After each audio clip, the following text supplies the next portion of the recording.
자, 우리 첫 시간에 문학 좀 하겠습니다. 자, 문학책 104쪽 펴주시고, 자, 요거 4개 작품을 우리가 배울 거고, 그 다음에 이제 근대 뒤쪽으로 가가지고 한 작품 또 배울 거예요. 자, 일단 칠판 좀 봅시다. 자, 보세요. 자, 우리가 작품 개간 요거 얘들아 봐봐. 요거 하나 볼 거고, 자, 개간 본 다음에 작품 해석하고, 이렇게 가보고 나보고 이런 식으로 진행할 거고, 문제는 다 풀지 못해요. 시간상 문제는 다 못 풀고 몇 개만 좀 골라서 좀 풀게요. 알겠죠? 자, 해봅시다.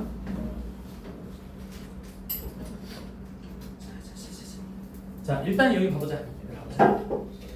그래서 이제 중요한 거는 일단 여기 사설시조에 얘들아 좀 별표 쳐볼까? 이 갈래에서 사설시조에 좀 별표 쳐볼까?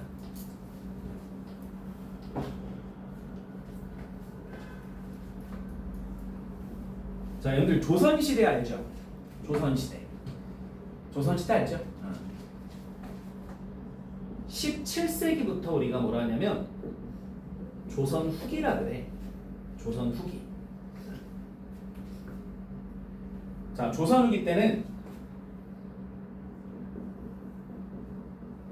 신분제가 도묘돼요. 자, 신분제가 도묘돼요.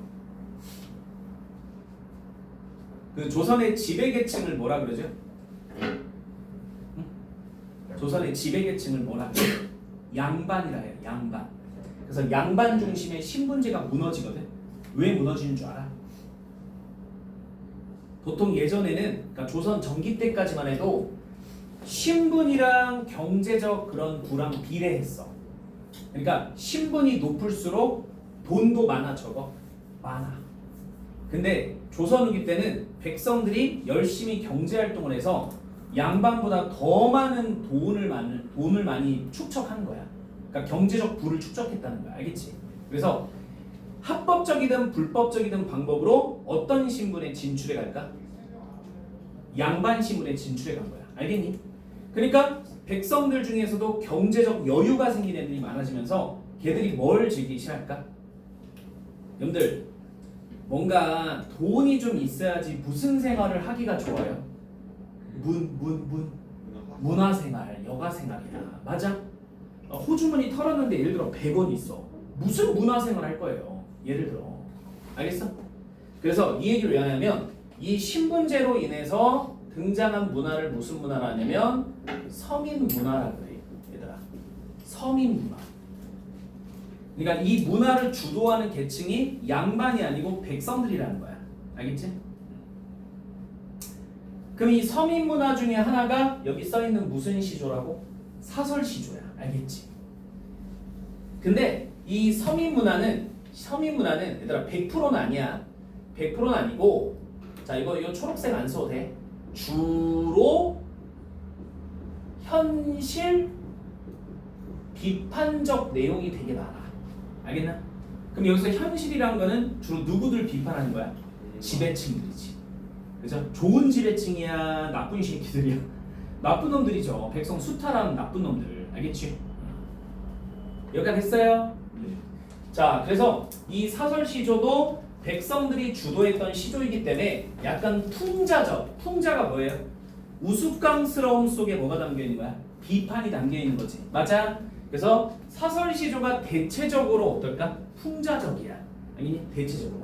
그래서 풍자적, 비판적. 자, 이렇게 연결시켜주면 돼요. 이렇게 연결. 그럼 뭘 풍자하고 뭘 비판했는데요? 서로 모함하고 속이는 세태를 풍자했대. 그냥 예를 든다. 좋은 정치인들도 물론 있어요, 여러분들. 다 이렇게 싸잡아서 욕하는 게 아니에요. 그 선거철만 되면 보통 우리 정치인들이 뭐예요? 선거철만 되면 기호 1번 하면서 뭐예요? 국민 여러분께 그죠? 여러분들 위해서 뭐 힘쓰겠습니다. 힘 와그러잖아. 봤잖아, 맞지? 그 중에 그런 사람들도 당연히 있지, 얘들아. 어떻게 없겠어요? 다 나쁜 놈들이면 당연히 나라는 망해버리겠지. 그러니까 좋은 사람도 있겠지만 약간의 어떤 애들도 있어. 잘 보이려고 이렇게 거짓말하는 애들도 있잖아. 맞아? 백성이 대신 국민을 위해서 일을 하겠습니다 했는데 결국 지 이익을 위해서 일하는 놈들이 분명히 있잖아요. 맞지? 그러니까 서로 모함하고 속이는 내가 지금 얘기한 게 요거 말하는 거야. 알겠어? 그러니까 겉으로는 좋은 말 하고 있지만 그 안에는 남을 속이는 그런 뭐야? 마음이 있다는 거지. 자, 그런 세태를 풍자하고 비판하는 거고 중의법. 얘들아 중의법이 뭐지? 한 단어 안에 의미가 몇 개 이상? 2개 이상. 알겠지? 이런 걸 통해 각박한 세태를 풍자하는 시조가 바로 왼쪽에 발가벗은 아이들이라는 시조입니다. 자, 이제 봐봅시다 우리. 자, 일단 여러분들 자 보세요. 여기 밑에 조그맣게 한글어로 돼 있죠. 요거부터 내가 한번 읽어볼게요. 알겠지? 자, 책 봐보세요. 책이 더 잘 보여요, 얘들아. 자, 한글어 풀이 보는 거야. 한글어 풀이. 발가벗은 아이들이 거미줄 태를 들고 개천을 왕래하며 발가숭아 발가숭아 저리 가면 죽고 이리 오면 산다라고 부르는 것이 발가숭이로다. 아마도 세상 일이 모두 이러한 것인가 하노라. 이렇게 나와 있습니다. 자, 이제 칠판 봐보세요. 자, 봐보자 이제. 자, 필기하기 좀 있어요. 자, 발가벗은 아해들리. 자, 그럼 여기다 이제 써야 돼, 얘들아. 이렇게 네모를 쳐가지고 써주세요. 이렇게 위로 이렇게 빼가지고 써. 자, 요거는 모해하는 사람. 자, 모해하는 사람이라고 써보세요. 모해하는 사람. 그럼 모해하는 사람이 뭔데요? 꾀를 써서 남을 해치는 이라는 소리예요. 각종 꾀를 써서 남을 해치고 남을 괴롭히고 남을 탄압하는 사람이야. 이걸 모해하는 사람이라고 해. 됐어? 그럼 지배층이겠냐? 지배를 받는 피지배층이겠냐? 지배층이죠. 맞죠? 자, 갑시다. 자, 들이 거미줄 태는 뭐냐면 잠자리 있지 얘들아. 잠자리. 잠자리를 잡는 태야. 잠자리망 같은 거야. 잠자리망. 너 잠자리망 알지? 잠자리 잡으려고 이렇게 잡는 거 있잖아. 그러니까 거미줄로 만든 잠자리망을 들고 개천으로 가서 왔다 갔다 해서 자, 이제 요거 발가숭아 발가숭아 요렇게 해보세요. 발가숭아 발가숭아. 그럼 여기서 발가숭아 발가숭아는 뭔데? 잠자리야. 잠자리. 일단 써봐. 잠자리. 근데 붉은이라고 썼으니까 무슨 잠자리일까?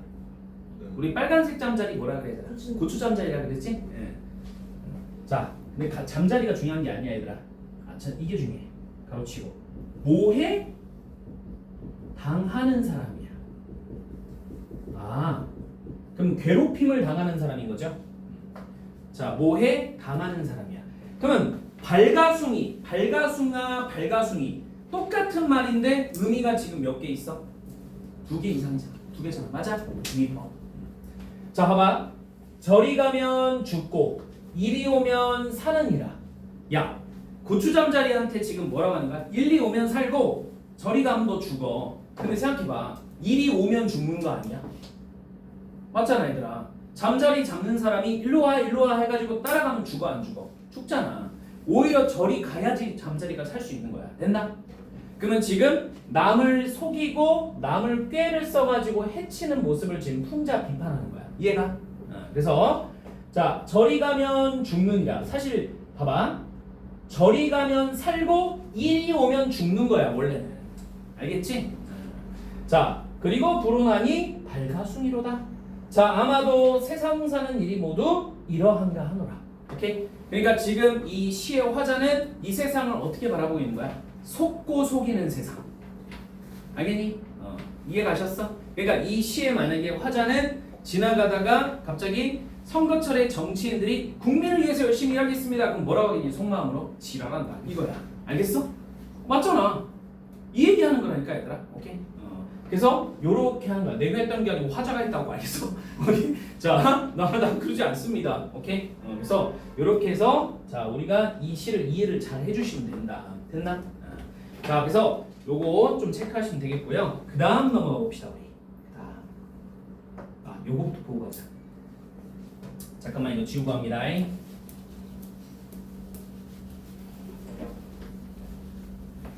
잠깐만 봅시다. 자 이제 두 번째 겁니다. 여러분들 두 번째 보세요. 여기 나와보세요. 자 이번에는 평시조 단시조야. 얘들아 평시조 단시조 평시조 이렇게만 밑줄만 쳐놔. 그냥 시조야. 그냥 양반들의 시조. 평시조. 자 근데 성격은 예찬적 의지적인데 자 주제 별표. 이거 주제가 중요해. 자 선비의 높은 지조와 절개를 예찬했대. 자 선비 밑줄 치고 요렇게 좀 빼볼래? 요렇게 이렇게 빼보세요. 자 선비면 흔히 우리가 뭐라 그러죠? 4대부. 4대부에서 사자가 무슨 사자야? 선비 사자야. 그리고 대부자는 뭔 줄 알아? 관직자야. 알겠지? 그러면 선비가 유학 공부를 열심히 해서 과거를 합격해서 관직에 나가는 걸 4대부라 그래. 알겠지? 그러면 일반적으로 우리가 두 글자로 하면 뭐라고 부르죠? 양반이죠. 그래서 선비 4대부의 높은 지조와 절개를 예찬하는 거래. 그래서 예찬적이야. 자 특징 의인법 별표. 자 혹시나 이 국어 공부할 때 이런 분들이 있어요. 의인법 하고 넘어가 버려요. 그러니까 점수가 안 나오는 거고, 그러니까 문제 풀 때 실수하는 거예요. 의인법을 사용하여 대상의 굳은 절개를 예찬했다. 끝까지 봐야 돼. 알겠지? 의인법을 통해서 자 밑줄 굳은 절개를 예찬했다. 여기까지 딱 봐야지. 자 그러면 우리 본격적으로 시를 좀 봐봅시다. 자 한번 봐볼게요. 요거는 아까 거보다 좀 쉬워. 자 요거부터 봐보자. 얘들아 요거 한 그룹부터 봐보자. 국화야 너는 어찌하여 따뜻한 봄철이 다 지나간 후에야 낙엽이 떨어지는 추운 계절에 너 홀로 피어있느냐. 아마도 서리빨도 꿋꿋이 이겨내는 절개를 가진 이는 너뿐인가 하노라. 너 국화일 뿐인가 하노라. 이렇게 얘기하고 있죠. 그럼 이제 우리가 초장부터 좀 들어가 볼게요. 자 국화야 너는 어이 3월 동풍 다 지내고. 자 국화야 네모 치세요. 이렇게 빼봐. 자 국화는 선비를 상징합니다. 자 선비를 상징해요. 선비를 상징하는 곳이 국화예요. 그럼 여기서 어떤 선비냐? 지조와 절개를 지키는 선비를 말합니다. 그러면 불의를 참는 거야? 불의를 못 참는 거야? 얘들아 정의롭지 못한 게 있잖아. 그럼 거기에 대해서 참는 거야? 저항하는 거야? 저항하는 거야. 알겠어? 내가 모시는 예를 들어 왕이 내가 모시는 모시는 왕이 어떤 쿠데타 일으키는 자리에서 쫓겨날 위험에 처했어. 네? 오케이? 근데 그 쿠데타 일으키는 놈이 나한테 와가지고 꼬시는 거야. 너 내 쿠데타에 참여하면 너에게 어마어마한 관직과 부를 주겠다. 그럼 그거에 넘어가 버리면 지조 절개를 지키는 거야? 아니지. 내가 죽더라도 그거에 넘어가지 않는 것 자체가 지조와 절개를 지키는 거 아니니? 맞니? 너희들 신숙주라고 들어봤냐? 신숙주? 안 들어봤어? 졸라 유명한데. 봐봐 얘들아 봐봐. 조선시대 때 유명한 사대부야. 응? 이 사람이 어디 출신이냐면 집현전 출신이야. 집현전 누가 만들었지? 어떤 대왕이야? 세종이죠. 맞지? 그래서 집현전 출신이고 이 사람이 세종대왕을 모셨고 세종대왕의 큰아들이었던 문종도 모셨어. 알겠지? 그리고 문종의 어린아들이었던 단종도 모셨거든. 근데 이 세종의 둘째 아들이자 문종의 동생이 누구였냐면 수양대군이라고 하는 왕족이었어요. 다시 문종의 남동생이야. 세종대왕의 둘째 아들이야. 알겠니? 그래서 얘가 자기 조카인 누굴 몰아내고 단종을 몰아내고 쿠데타 일으켜서 결국 세조라는 왕으로 등극했던 거야. 알겠나? 근데 이 수양대군이 쿠데타 일으키기 전에 누구를 찾아갔을까? 신숙주를 꼬신 거야. 굉장히 능력 있는 관리였거든. 알겠지? 그래서 신숙주를 회유하게 됐고 이 회유에 신숙주가 넘어가서 결국 이 쿠데타에 가담했던 인물이야. 알겠니? 그러면 그전에는 원래 누구하고 누구에 대한 충성을 다짐했겠어? 세종, 문종, 단종한테 충성을 다짐했겠지. 맞지? 근데 그거를 저버리고 이 쿠데타에 참여한 인물이라고. 그래서 이 사람 이름 갖고 나물 이름 지은 게 무슨 나물이야? 숙주나물이 여기서 나온 거야. 왜냐면 숙주나물이 금방 어떻게 될까? 썩어요. 오케이? 그러니까 포장지 뜯고 조금 있으면 썩어버려요. 마음이 어땠어? 이놈 마음이 금방 변했어, 안 변했어? 금방 변해버리고 지조와 절개를 무시해버렸지? 그래서 이 사람이 이거 나물 이름 지은 게 숙주나물이야. 개인 나온 이름이 아니에요, 이게. 자, 봐보세요. 자, 보세요. 자, 그러면 자 보세요. 이 국화는 신숙주 같은 사람을 상징하는 거야? 아니야. 아닌 거지.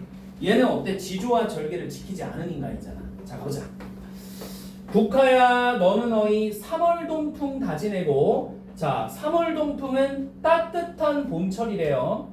그리고 낙목한천에 너 홀로 피었나냐. 자, 요거 중요한 거 이제 밑줄 치자. 낙목한천에 별표 치시고. 자, 요거 별표 치시고. 자, 낙목한천 뭘 것 같아요? 시련과 고난이겠지. 다시 낙목한천 뭐라고요? 시련 고난이야. 정치적 시련 고난. 오케이? 그러면 3월동풍은 뭘 것 같아요? 3월동풍은 쓰지 마시고 그냥 봐요. 3월동풍은 여기 현대어풀이를 보면 따뜻한 봄철이라고 써 있으니까 정치적 안정, 정치적 평온이야. 오케이? 정치적 안정, 정치적 평온. 오케이? 오케이? 편안하게 살았을 시기라고. 근데 갑자기 정치적인 고난과 시련이 찾아온 거야. 그래서 그 낙목 한천에 불구하고도 네 홀로 피었대. 네 홀로 피었으니까 끝까지 이 화자는 지조와 절개를 지키는 거죠. 자, 그래서 아마도 오상고절은 너뿐인가 하노라. 봐봐. 아마도 서리빨도, 그죠? 차가운 서리빨도 꿋꿋이 이겨내는 절개를 가지는 너, 국화, 너뿐인가 하노라. 됐나? 됐지? 그래서 마찬가지. 자, 여기 밑줄 쳐요. 여기 종장 밑줄 세요. 종장. 종장에서도 뭐를 할 수 있다? 지조와 절개를 파악할 수 있다. 자, 지조와 절개를 파악할 수 있습니다. 그래서 중요한 게 오상고절이에요. 오상고절. 됐지? 서리빨이 심한 속에서도 외로이 지키는 지조와 절개라고 맨 밑에 써 있거든. 기억해 주시고. 자, 우리가 두 번째 시조는 이렇게 끝납니다. 이제 우리가 세 번째 가보자, 얘들아. 자, 지울게요.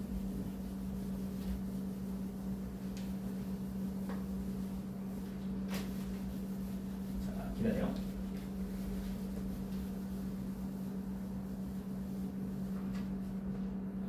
자, 여기 보세요. 자, 이제 다 봐보자, 다. 다를 봐봐. 자, 갈래는 평시조, 단시조 똑같으니까 넘어갈게요. 성격은 연정가. 자, 여기 주제 별표 칠래? 여기 별표. 임에 대한 간절한 사랑. 자, 그리워하는 임에 대한 간절한 사랑. 자, 특징도 별표. 임에 대한 사랑을 자연물에 이입하여 은근하게 나타냈대. 야, 내 정서를 특정 자연물에 이입하는 거를 무슨 이입이라 그래? 네 글자로 감정이입. 알겠지? 자, 이 작품에서는 감정이입이 나올 거예요. 감정이입. 자, 그럼 우리 보러 갑시다. 자, 요거 한번 봅시다. 님 그린 상사몽이. 자, 봅시다. 자, 일단 현대어풀이 봐봐, 얘들아. 다 밑에 현대어풀이 한번 읽어볼게. 입을 그리워하는 상사몽이 귀뚜라미에 넋이되어 기나긴 가을 깊은 밤에 임의 방에 들어가서 나를 잊고 깊이 든 임의 잠을 깨워볼까 하노라. 이렇게 나와 있습니다. 자, 이제 우리 하나씩 한번 해봅시다. 봐보세요. 그림. 자, 그리는 그리워하는 거래. 상사몽이. 자, 상사몽 밑줄 치시고 별표. 여러분들 상사병 뭔 줄 알아요? 상사병? 응? 상사병이 뭘까? 진짜 있는 병이야. 육체적 병이 아니고 마음의 병이야. 그러니까 A가 B를 너무 좋아한다. 근데 B를 볼 수가 없어. 뭐 예를 들어 해외에 있단 말이야. 그럼 너무 만나고 싶고 너무 그립잖아. 그래서 생기는 병이 무슨 병이라고? 상사병이야, 상사병. 알겠지? 그러니까 사랑과 관련된 병이야. 자, 여기 써있지? 상사몽이란 남자 여자가 서로 그리워하면서 꾸는 꿈이네. 꿈몽자네. 자, 일단 됐어요 지금. 자, 그리고 실솔에 넋이래요. 자, 여기 실솔에 별표 치자. 이거 외워야 돼. 이거 뭐 내가 뭐 실솔하면 어떻게 알아요? 이거 외워야지. 자, 뭐래요? 실솔이 뭐래요, 여러분들? 귀뚜라미입니다. 쓰세요. 귀뚜라미라는 자연물이에요. 그러면 귀뚜라미가 무슨 이입의 대상이야? 감정이입의 대상이래. 써놓으세요. 자, 실솔 귀뚜라미가 감정이입의 대상이래. 이슈. 자, 됐죠? 이어서 갑니다. 이제 이어서 갑니다. 추야장. 가을 추자야. 추야장. 기나긴 가을밤. 추야 가을밤. 장 길다는 거야. 기나긴 가을밤 추야장.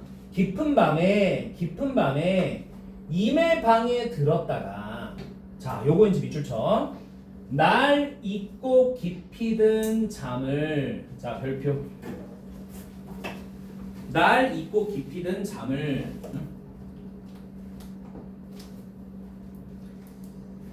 여러분들 그 상사병 같은 거, 그거 병까지는 아니어도 상사 같은 거 느껴봤어요? 혹시? 좀 느껴봤어?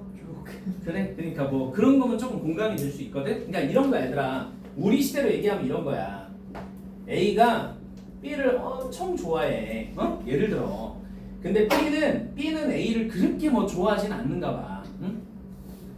그래서 A가 문자나 카톡이나 전화를 해도 요놈은 안 받아. 잘 안 받아. 알겠지? 그리고 연인 관계에서는 보통 초반에 뭐 하냐면 뭐 나 이제 잘게 뭐 이런 말도 자주 해요. 원래 초반에. 그치? 근데 요놈은 잔다고 말도 안 하고 자기 전에 전화도 안 하고 연락도 안 하고 그래요. 응? 뭐 그러니까 굉장히 쿨한 성격이죠. 그러면 얘는 아무렇지도 않지만 얘는 항상 마음이 어떠니? 불안하고, 그죠? 뭔가 결핍돼 있잖아. 맞지? 그러니까 잘 봐. 지금 화자는 이 임을 엄청 그리워하고 사랑하는 거야. 알겠어? 근데 이 임이란 놈은 나를 잊고 깊이 잠이 들었다는 거야. 그러면 괘씸해 안 괘씸해? 화자 입장에서는 괘씸해 안 괘씸해? 괘씸하잖아. 굉장히 마음 아프잖아. 맞니? 자, 요거 봐봐. 그래서 날 잊고 깊이 든 잠. 이제 밑에 써. 무심한 임의 모습을 볼 수 있다는 거야. 무심한 임의 모습.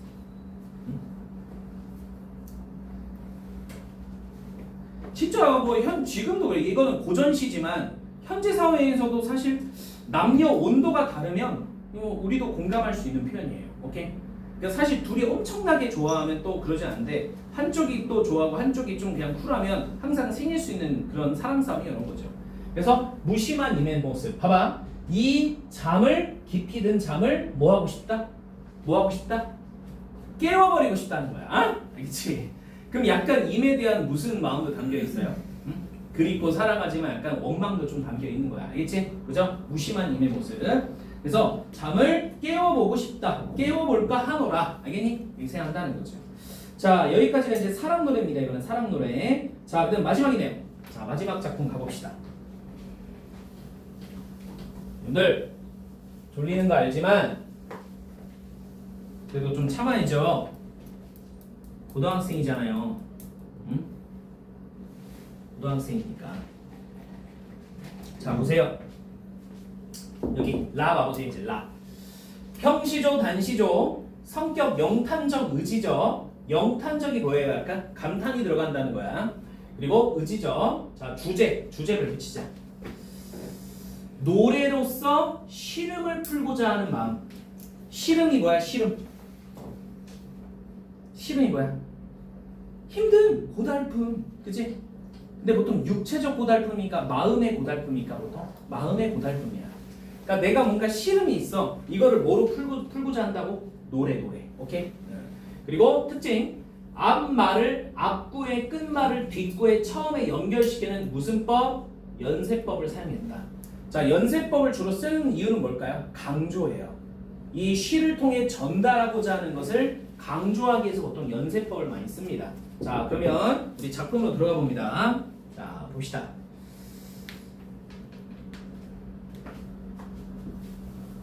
자, 보세요. 이거 일단 우리 현대부터 가보자. 노래를 처음으로 만든 이는 시름도 많기도 많았겠다. 말로 다 표현하지 못해 노래를 불러 풀었단 말인가. 이렇게 하여 이렇게 노래를 불러 진실로 풀릴 것이라면 나도 노래를 불러보리라. 오케이? 자, 그러면 우리 첫 번째부터 가보자. 자, 노래 삼긴 사람 시름도 하도 할시야. 자, 삼기는 만들었다는 소리야. 노래를 만든 사람 시름도 하도 할시야. 많기도 많구나. 자, 닐러 다 못 닐러. 말로 하려 하나 다 못하여 불러나 푸뒀던가. 자, 푸뒀던가. 자, 여기 별표. 얘들아, 여기는 금방 끝나. 여기 별표. 푸뒀던가는 풀었던가래. 풀었던가. 자, 봐봐. 진실로 풀릴 것이면은 나도 불러버리라. 자, 보세요. 진실로 풀릴 별표. 그리고 연결시켜 주세요. 뒷말을 앞말로 어때? 이어갔지? 자, 이걸 무슨 법이라 한다고요? 연세법이라고 합니다. 자, 이걸 연세법이라고 합니다. 자, 그래서 진실로 풀릴 것이면은 나도 불러버리라 해가지고 이 시가 끝납니다. 됐어? 자, 뭐 요 정도 우리가 공부하면 되겠고요. 자, 옆에 있는 문제 있잖아. 한 두어 개만 좀 풀어보자 우리. 자, 책으로 보세요. 책으로 보세요. 한 두어 개 정도 한번 풀어볼게. 자, 우리 잠깐만 4번 볼래 얘들아? 4번. 자, 4번 문제 보세요. 자, 시조 국하야 너나 너희의 나에 대한 설명으로 적절한 것은 자, 식구의 반복을 통해 운율감을 형성한다. 없습니다. 대꾸법을 통해 대상의 속성을 강화한다. 이런 것도 없어요. 감정이입의 기법으로 화자의 심리를 드러낸다. 오히려 감정이입은 어디서 나타났죠? 다에서 나타났지. 다. 자, 4번 의인법을 통해 주제를 해학적으로 제시한다. 자, 이것도 틀렸죠. 5번 자연물의 속성을 이용해서 화자의 절개를 나타낸다. 일단 이게 정답이야. 4번에 5번 골라주시고 자, 5번 밑에 좀 써보자. 5번 밑에 써보자. 추운 겨울을 이겨내는 뭐의 속성? 국화의 속성이야. 그치? 추운 겨울을 이겨내는 국화의 속성이야. 됐니? 그리고 이 국화를 진짜 여러분들 봐봐. 이게 진짜 꽃이겠냐? 지조와 절개를 지키는 사람을 선비를 의미하는 거잖아. 그러니까 국화를 마치 사람처럼 무슨화시킨 거야? 의인화시킨 거지. 맞니? 그러니까 5번에 자연물은 뭐 말하는 거야?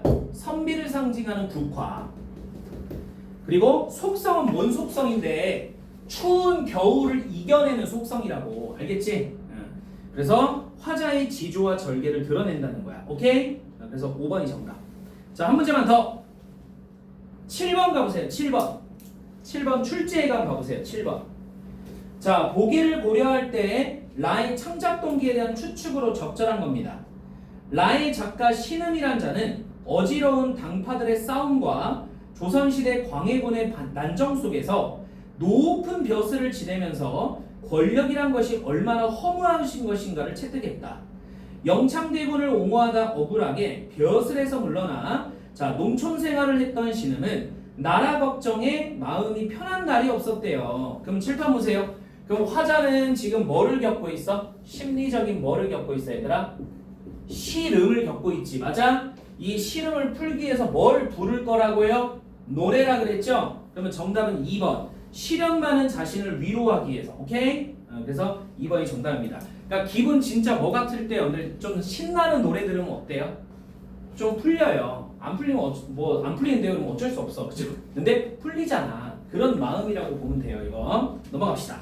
자, 조선을 이렇게 해서 끝냈고 이제 근대로 좀 넘어가 볼게요. 자, 우리가 골라서 보기 때문에 어디 보냐면 186쪽 펴주세요. 186쪽. 자, 186쪽 펴줍니다.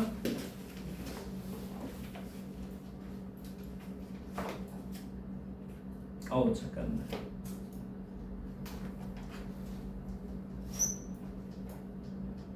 잠깐만요.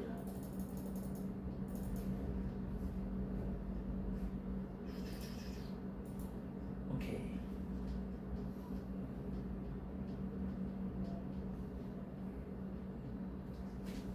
자, 잘 들어. 요거 좀 본 다음에 우리 모의고사 좀 볼 거야.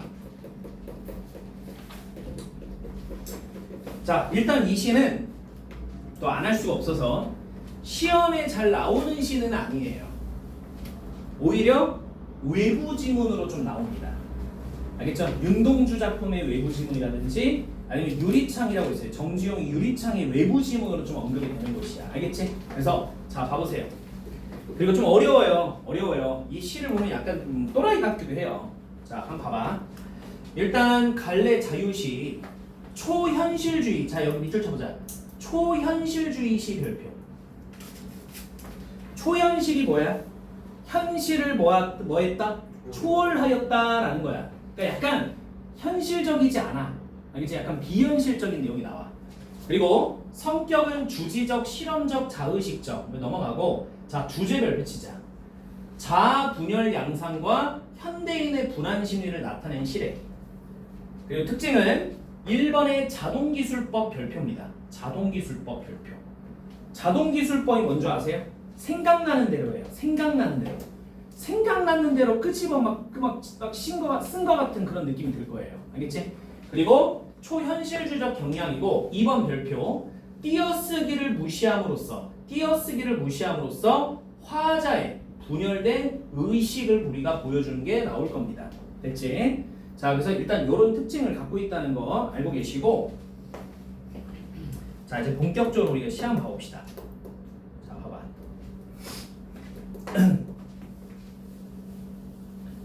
자, 일단은 책 보면서 좀 해볼게요. 1년 봐봐 얘들아. 1년 한번 읽어봅니다. 거울 속에는 소리가 없소.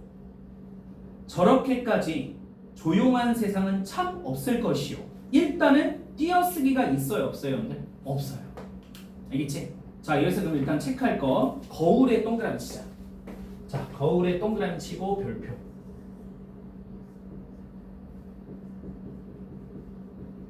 분열된 자의식을 보여줍니다. 일단 이 거울이라고 하는 시어는 분열된 자의식을 보여주는 시어야. 자, 봐볼래? 저렇게 써놓고 잠깐 봐보세요. 그러니까 얘가 뭘 보고 있어 지금? 거울을 보고 있어. 맞아? 그러면 거울 속에도 내가 보여 안 보여? 보이잖아. 그죠? 그러면 똑같다고 합시다. 그러면 거울은 사실 이중적 속성이라고 볼 수 있어요. 나와 나를 연결해주는 매개체이면서도 맞아? 거울 밖에 나와 거울 속에 나를 뭐 하는 거야? 단절시키는 그런 거야? 그런 속성을 갖기도 한 거야. 알겠지? 그러니까 거울에 이중적 속성이 있다는 거야. 됐니? 자, 그럼 다시 가자. 거울 속에는 일단 소리가 없어. 자, 그 다음 밑줄. 저렇게까지 조용한 세상은 참 없을 것이요. 그럼 여기서는 바로 단절을 우리가 할 수 있다. 단절의 속성을 알 수 있다. 속성이야 속성. 자 쓰세요. 단절의 속성. 자 뭐하고 뭐의 세상이 단절됐다는 거야? 거울 밖의 세상과 거울 속 세상이 단절됐다는 거야. 됐니? 됐지? 자 그래서 거울 속의 나와 거울 속의 밖에가 그죠? 뭐다? 단절됐다는 거죠. 이제 이연 갑니다. 자 하지만 거울 속에도 내게 귀가 있어. 내 말을 못 알아듣는 딱한 귀가 두 개나 있어. 자 이거 왼쪽에 쓰셔야 돼요. 아 오른쪽에 쓰자. 이게 넓으니까. 얘들아 여기 옆에다 크게 써봐. 나가 두 개 나온 거야. 이렇게 써봐. 일단 별표 쳐놓고 나를 두 개 써볼게요. 두 개. 자 그러면 첫 번째 현실적 자아. 자 현실적 자아 쓰시고 그리고 내면적 자아 쓰세요. 자 출제자에 따라서 조금 표현이 다를 수 있겠지만 현실적 자아는 일상적 자아라고 부르기도 하고요. 내면적 자아는 무의식적 자아라고 하기도 합니다. 알겠죠? 자 근데 이제 우리가 뭘 할 거냐면 자 현실적 자아 같은 경우는 세모로 처리할 거예요. 이렇게 해놓으세요. 세모 처리. 그리고 내면적 자아 같은 경우는 네모로 할 겁니다. 내면적 자아 같은 경우는 네모로 할 거예요. 자 그럼 내가 하나 물어볼게. 얘들아 여기까지 써놓고 자 현실적 자아는 거울이라고 하는 매개체를 봤을 때 거울 밖일까 거울 안쪽일까? 얘기해줘봐. 거울 밖 맞아. 다시 현실적 자아는 거울 뭐라고? 밖에 나라고. 거울 밖에 나. 거울을 보고 있는 나라는 거야. 오케이? 그러면 내면적 자는 뭐겠어? 거울 속에 나야. 그지? 거울 속에 나라고. 시험에 내면 욕을 내는 거야, 얘들아. 알겠지? 시험에 나오면 이 나를 가지고 밑줄 쳐놓고 의미가 다른 것을 고르시오. 이렇게 내는 거야. 무슨 말 알겠니? 자 이제 해보자. 자 해보자. 여기 봐봐. 자 거울 속에도 내게 귀가 있어 했지? 그럼 여기서 내 있지. 내. 이 내는 세몰까 네몰까? 응? 거울 속에도 내니까 뭐겠어 당연히? 네모지. 자 네모로 하세요. 오케이? 됐나? 그러면 저 네모는 내면적 자한 거야. 무의식적 자. 자 그리고 이제 그 두 번째 봐봐. 내 말을 못 알아듣는 딱한 귀가 두 개나 있어. 자 그럼 여기서 네. 자 여기서 네. 요거는 네모야 세모야? 그치. 세모인 거야. 근데 알아듣는데 못 알아듣는데? 못 알아듣으니까 자아의 분열을 볼 수 있다는 거죠. 자아의 분열. 나와 내가 지금 분열됐다는 거잖아. 그리고 단절됐다는 거지. 자 이제 사면 가볼까? 거울 속에 나는 왼손잡이요. 봐보세요. 거울 속에 나는 왼손잡이요. 자 여기 나 세모야 네모야? 야 속에 나잖아. 네모지? 그리고 여기 밑줄 왼손잡이요. 그럼 뭐야? 현실적 자아와 상반된 모습을 보여주는 거예요. 현실적 자아와 상반된 모습을 보여주는 겁니다.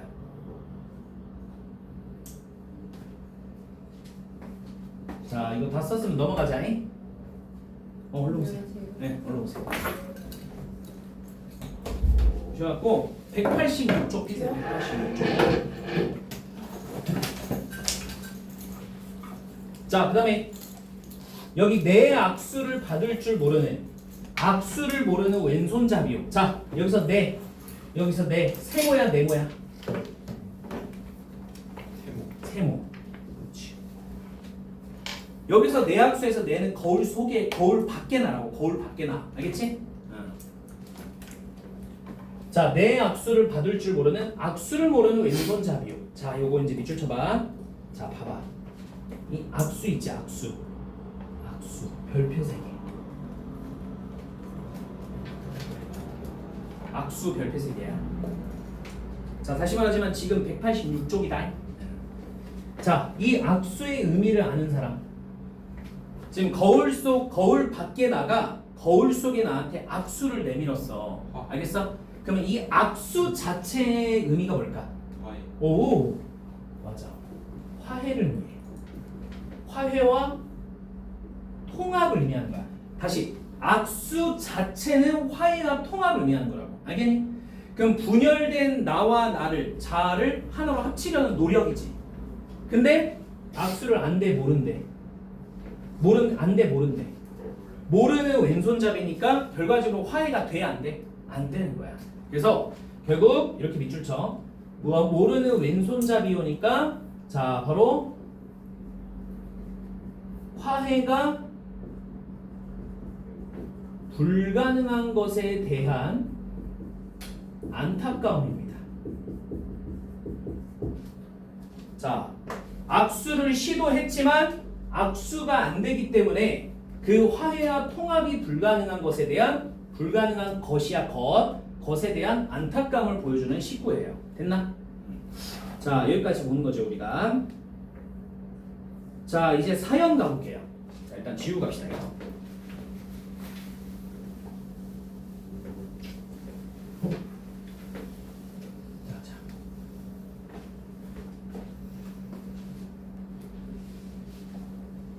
자, 여기 볼게요 이제. 자, 거울 속에 다시 거울 때문에 나는 거울 속에 나를 만져보지를 못하는 구룡하는. 자, 해보자 이제. 거울 때문에 나는. 자, 여기서 나는 현실적 자야 내면적 자야? 여기서 나 현실적 자니까 어떻게 해야 돼? 그치? 됐지? 그리고 거울 속에 나는 당연히 뭐야? 네모. 그래서 거울 때문에 나는 거울 속에 나를 만져보지를 못하는 구룡하는. 오케이? 그러면 여기서 지금 거울은 어떤 의미니? 단절이지. 자, 근데 밑줄 쳐. 중요한 나왔어. 거울이 아니었던들. 자, 이제 또 해야지 일단. 내가 여기서 내가는 뭐겠어? 세모. 어찌 거울 속에 나를 네모 만나보기만이라도 했겠소. 이렇게. 거울이 아니었던들 어찌 나와 나가 만나보기만이라도 했겠냐 이거야. 그러면 봐봐. 여기서 거울은 무슨 의미니? 여기서 거울은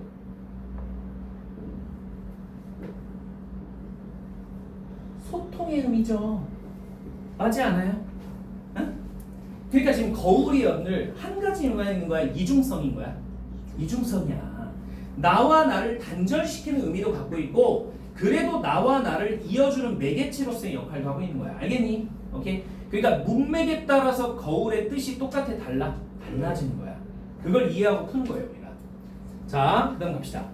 나는 지금 거울을 안 가졌소만은 거울 속에는 늘 거울 속에 내가 있어. 여기부터 보자. 여기서 나는 뭐예요? 세모. 그러면 여기 거울 속에는 늘 거울 속에 내가 있어. 이건 뭐겠어요? 네모. 네.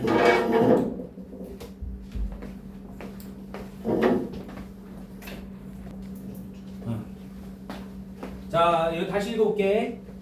자, 지금 온 아이들끼리 빨리 다시 얘기할게. 자, 이 시에는 나가 두 번 나와요. 나가 두 개.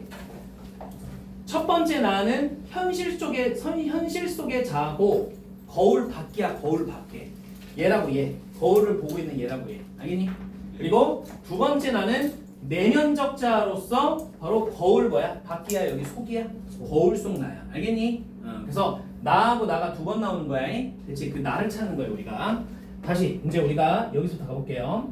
자, 나는 지금 거울을 안 가졌소만은 거울 속에는 늘 거울 속에 내가 있어. 그럼 여기서 나는 뭐라고요? 거울을 쳐다보고 있으니까 현실적 자 세모. 됐나? 그리고 거울 속에 내니까 단위 적어내는 뭐겠어? 내면적자 네모라고요. 오케이? 자 이렇게 이해하는 겁니다. 자 그래서 잘은 모르지만 외로된 사업의 골몰할게요. 자 요거 별표. 외로된 사업의 골몰할게요. 자 일단 요거 별표.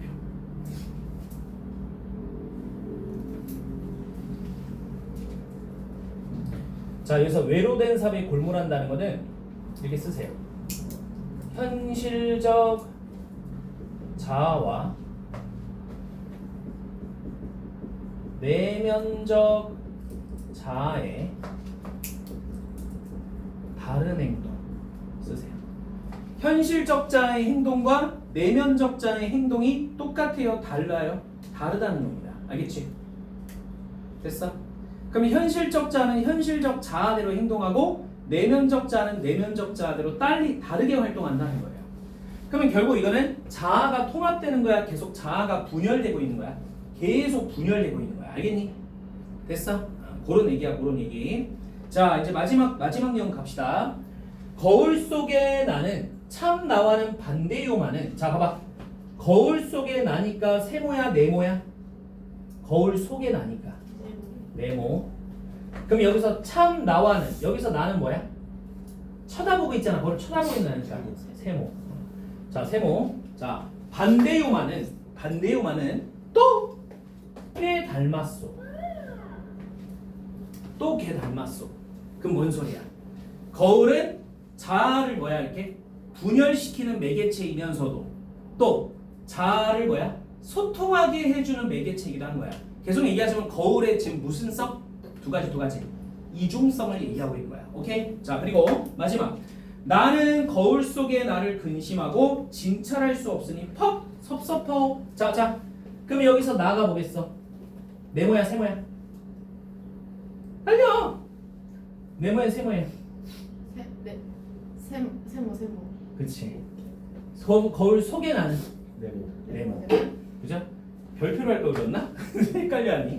그래서 나는 거울 속에 나를 근심하고 진찰할 수 없으니 퍽 섭섭하오 밑줄. 그러면 어떤 정서를 보여주는 거야? 자아 분열에 대한 안타까움이에요. 자아 분열에 대한 안타까움. 오케이? 네. 자아가 화해되고 통합됐으면 좋겠는데 그게 안 되는 거에 대한 안타까움이죠. 오케이? 자 그래서 이렇게 해서 일단 졸라 어려운 시를 좀 봤어요. 좀 어려운 시예요. 자 요거 자동기술법 잠깐 좀 읽어볼게 얘들아. 뭐 별표 칠 필요 없어요. 그냥 읽어볼 겁니다. 자 요거 잠깐 보자. 초현실주의 시의 창작기법으로 어떤 의식이나 의도 없이 무의식의 세계에서 떠오르는 이미지의 흐름을 그대로 기술하는 방법이래. 요거만 밑줄 치자. 무의식의 세계에서 떠오르는 이미지의 흐름을 그대로 기술하는 방법이래. 그냥 생각나는 대로. 자 서로 관련이 없는 이미지들이 무의식적으로 나열되기 때문에 자 논리적 질서나 인과관계를 살필 수 없으며 의식의 세계로부터 인간을 해방시키고 참된 자아의식에 도달하게 하는 목적이 뭐 있다고 합니다. 근데 뭐 다 필요 없고 요거 두 개가 중요합니다. 지금 밑줄 친 두 분 있죠? 여기 1번, 자 여기 2번 이렇게 두 개만 좀 체크해 주면 될 것 같아요. 자 문제 두 개 정도만 풀어보고 우리 모의고사 좀 들어갈게요. 자 일단 187쪽 옆에 문제 봐보세요. 자 두 개 정도만 좀 풀어봅시다. 자 가장 간단한 문제 5번 가보자. 5번 문제는 그래도 도움이 될 것 같아요. 좀 별표 쳐놓을래? 5번 문제는 실제 내신이라든지 아니면 수능에 도움이 될 것 같아요. 여러분들 학년 뭐 이제 고3까지 생각을 한다면요. 자, 이 시의 거울과 보기의 유리의 공통적 기능으로 적절한 겁니다. 실제로 정지용의 유리창은 내신에도 많이 나옵니다. 자, 보자. 유리에 차고 슬픈 것이 어른거린다. 열없이 불어서서 입김을 흐리후니 길들은 양 언날개를 파다거린다. 지우고 보고 지우고 보아도 새까만 밤이 밀려나가고 밀려와 부딪히고 물먹은 별이 반짝 보석처럼 베낀다. 자 밑줄 치자 얘들아. 밤에 홀로 유리를 닦는 것은 외로우면서도 황홀한 심사이여니 고운 폐혈관이 찢어진 채로 너는 산새처럼 날아갔구나.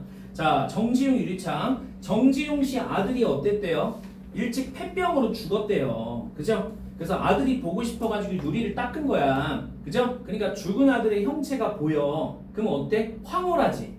근데 곧 서리가 껴가지고 어때? 안 보인단 말이야. 그럼 어떻게 돼? 외롭잖아. 슬프고. 오케이? 그래서 자 이렇게 외롭고 황홀하다는 두 모순된 정서가 나타났기 때문에 무슨 법이라 하게 돼요? 역설법이라 하기도 하고 또 죽은 아들을 보기 위해서 유리를 봤잖아요. 맞지? 맞아? 그러면 유리는 무슨 의미를 갖고 있는 거야? 아들을 볼 수 있으면서도 또는 아들이 사라져버리는 무슨 성을 갖고 있죠? 이중성이죠? 그러면 똑같아요. 자 1번 만남과 단절의 매개체 이게 정답이 되는 거예요. 오케이? 그치? 우리가 배웠던 이 이상의 거울에서도 내가 나를 볼 수 있는 매개체이면서도 그죠? 나와 내가 화해되거나 통합될 수 없는 단절의 매개체이기도 했었잖아. 맞지? 그러니까 단절의 속성을 갖고 있기도 했죠. 그래서 1번이 정답이고 6번 문제 가보자. 자 발상과 표현이 가와 가장 유사한 것은 자 가를 봐볼까요 여러분들? 가 읽어볼게요. 나는 지금 거울을 안 가졌소만은 거울 속에는 늘 거울 속에 내가 있어. 앞뒤가 안 맞죠? 이런 걸 무슨 법이라 그러죠? 역설법이라 그래요. 맞아요? 자 그러면 6번에 5번 봐보세요. 6번에 5번. 이거 중딩 때 많이 보지 않았습니까? 중딩 때 졸라 많이 봤을 텐데 우리는 만날 때 떠날 것을 염려하는 것 같이 떠날 때 다시 만날 것을 믿습니다. 아 밑줄 님은 같지만은 나는 님을 보내지 아니하였습니다. 자 나는 님은 갔는데 님을 안 보냈대. 자 이게 뭐야? 앞뒤가 안 맞죠? 역설법이죠? 그래서 5번을 골라주시면 되겠다. 나머지 문제는 여러분들 한번 풀어보시고요. 개인적으로 자 이렇게 해서 일단 문학은 끝. 자 문학은 끝.